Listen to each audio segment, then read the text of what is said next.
Hello प्यारे बच्चों, कैसे हैं आप सब। स्वागत है आपका ऑनलाइन आर्ट क्लासेस पे, जहां पे हम लोग क्लास 12 के सभी विषयों की तैयारी बेहतरीन तरीके से करते हैं, चाहे वो यूपी बोर्ड हो या बिहार बोर्ड हो।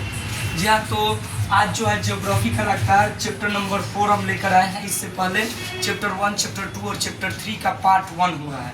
पार्ट 1 छोटे छोटे वीडियो में आपको डिवाइड किया गया है, जिसमें समझाया गया है कि चैप्टर क्या है, इसमें क्या पढ़ना है और कुछ महत्वपूर्ण क्वेश्चन को लिया गया है। तो चलिए हम शुरू करते हैं और पढ़ते हैं चैप्टर 4 को, जिसका नाम है मानव बस्ती। जी हाँ, मानव बस्ती क्या है, ये सबसे पहला हमारा प्रश्न होता है कि मानव बस्ती क्या है। ठीक, ये क्वेश्चन बोर्ड में पूछा भी जाता है। मानव बस्ती की परिभाषा लिखे, है ना, या मानव बस्ती जो है क्या है।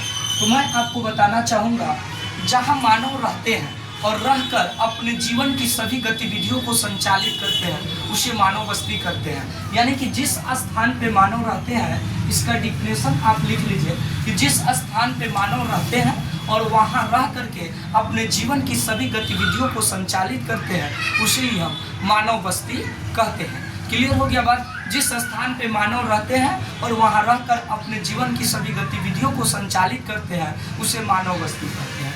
दूसरे प्रश्न की अगर हम बात करें तो मानव बस्ती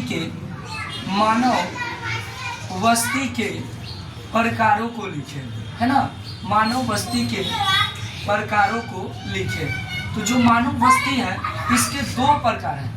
जो मानव बस्ती है, मानव बस्ती के दो प्रकार हैं। एक जो होता है आपका ग्रामीण बस्ती, ठीक है, एक होता है ग्रामीण बस्ती और दूसरा होता है नगरीय बस्ती, है ना। नगरीय बस्ती या इसको कह सकते हैं शहरी बस्ती।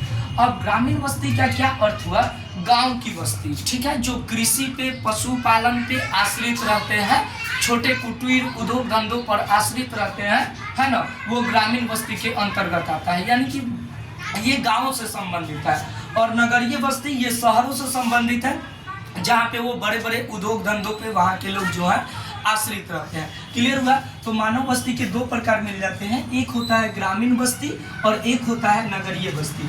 ग्रामीण बस्ती में जितने भी लोग हैं, ये गांव की अर्थव्यवस्था पे, जो गांव की जो भी क्रियाएं हैं, जो प्राथमिक क्रियाएं हैं, है ना, उस पे आश्रित होते हैं। जैसे कि प्राथमिक क्रिया के अंतर्गत जो कृषि क्षेत्र है, ये कृषि पर आश्रित होते हैं। इसमें जो पशुपालन है, ये पशुपालन पे आश्रित होते हैं, है ना। तो ये ग्रामीण बस्ती हो गया, ठीक है। तो ग्रामीण बस्ती को अभी हम समझा रहे हैं, इसके डिफिनेशन को